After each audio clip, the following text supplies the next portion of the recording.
Welcome to RV Living on a Shoestring Budget. We've already covered your why, we've already covered extreme downsizing, we've already covered how to create income while on the road, and we've also covered how to get to your RV and how to acquire and save thousands of dollars. But now we're going to talk about what you actually need in order to start RVing.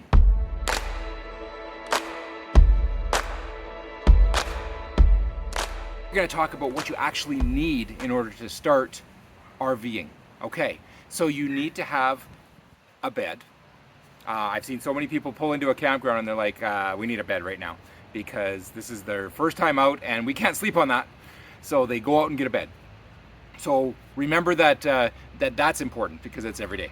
Number two, you need to have your sewer lines. I use the Rhino series so I can connect my RV and get that dump station taken care of. I also need fresh water hoses. I also need power cords. So I have the 30 amp power cord, I have the extension on that, and I also have a dog bone so I can go down to 15 or 20 amp. So when I'm parking at a friend's place or a relative's place, I have the ability to plug into regular shore power. Now when it comes to dishes, we just use the dishes we already owned. You don't have to go out and get special cutlery, special dishes. We were looking at the Corel line and it's like, you know what? We just use what we have. You can pick up dishes anywhere on your travels too. So don't be worried or concerned with that. The other thing we also have is a first aid kit. We make sure that our locks and our security of our rig is enough so that when we walk away, we know that we've left it secure. And then I also carry an electrical checker so that when I pull up to a pedestal, I can plug that in and I know that everything is set up correctly so that when I plug in, it's going to be good power going to my rig.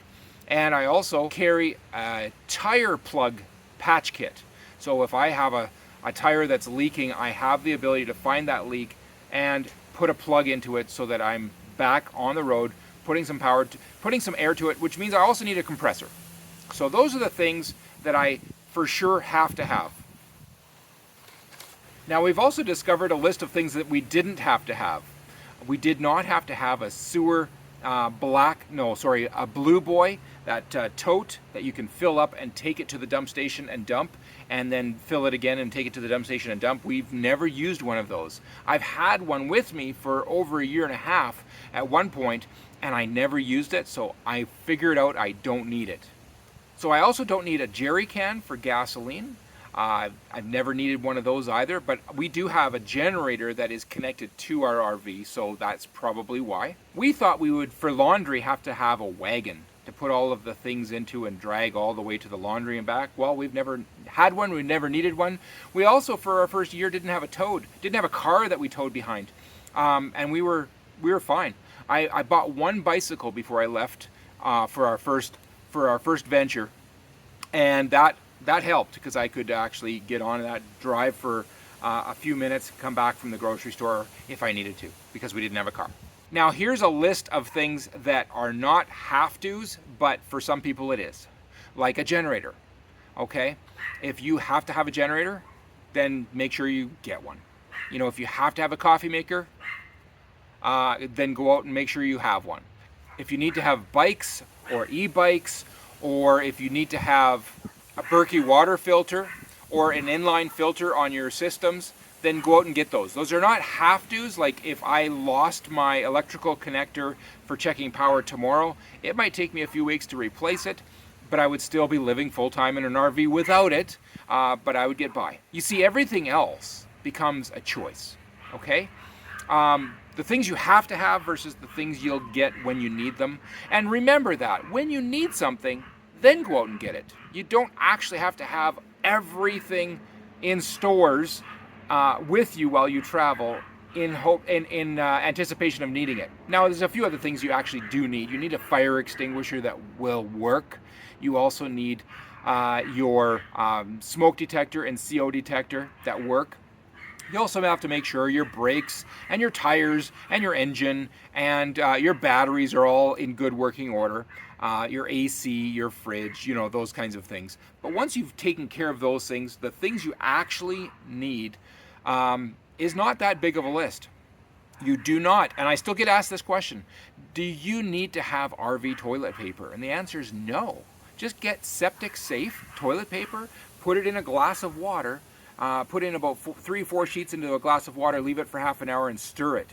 If it falls apart and gets all lumpy and looks like something cloudy and full of debris, then it's fine. If it's all held together still, it's not fine.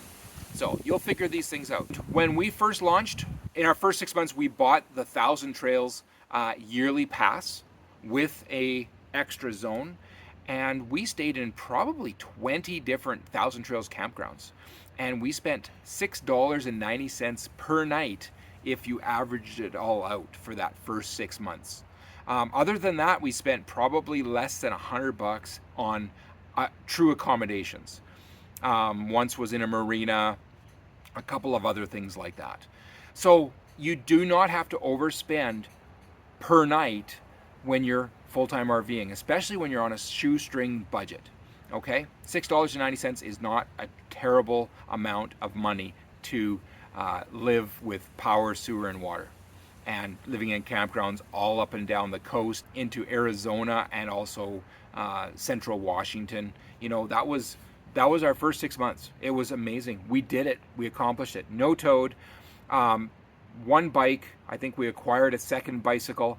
I think we acquired a couch on that trip too. We left home without everything that was on our we have to have list, but we had all the essentials covered. Oh, there's a few other things that are on that list. RV chocks and blocks. That's one thing we had to have. So that we could level and so make sure that the RV was solid when we were stopped at nighttime. Other than that, I think we've covered everything that we had to have. We brought our clothes that we needed with us. We brought the essentials that we already had, and then we added to it all of the things we needed for the RV, and then we hit the road. And we didn't look back. It was great. We will be covering health insurance, travel insurance, vehicle insurance, address, how to get your mail, all of those essentials at a future video. So you can stay tuned for that in our series. Just to recap, you will be able to live well if you cover the basics well. Acquire the things you need but are not essential as you move on, like a car, like a couch, and like an RV mat. Those things, you can get them down the road. You see, every Walmart will have a big long list of things that are essential, like tape and sprays for sealing things that when I needed to seal part of my roof, I went to Walmart and got what I needed that day, or to reinforce your awning, those kinds of things. You do not have to have them the day you leave. Also, two more resources. One is the dollar store. You're going to find a lot of things very RV friendly at the dollar store without breaking the bank. And then number two, the resource to turn to of how to save money, where to buy your groceries, where to stay for free, the things you need to go and visit and sightsee and explore and discover. You'll find that from all of the people that you meet on the road. You see, when you're sitting around at a campfire and you're talking and someone says that they have lived full-time in an RV for a long time, ask them questions. I did, and that's how I learned a bunch of things. You can ask this question: what's the biggest money-saving thing that I can buy or do that you would suggest? And then listen, and you might find some amazing things. You might find stores to shop at that you wouldn't have known about before. You might find places to stop and stay or see that you would have never known before. That's how we lived our first year, and we found a lot of wealth from all of the people that we met. We're still discovering that. I met a couple 2 months ago, and they told me some amazing money-saving ideas. Guys, I want you to be able to get out there and grab life by the tail and live full-time in an RV if that's what you desire to do. So we'll see you next week.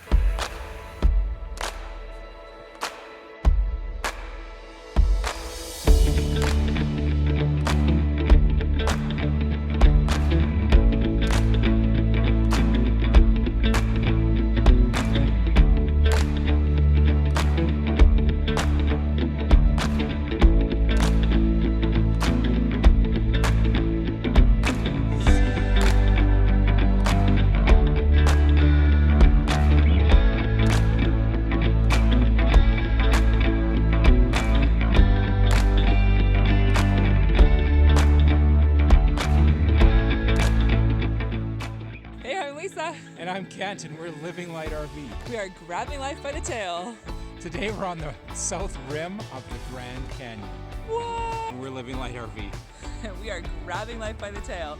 Today, that just so happens to be the Coachella Valley Preserve.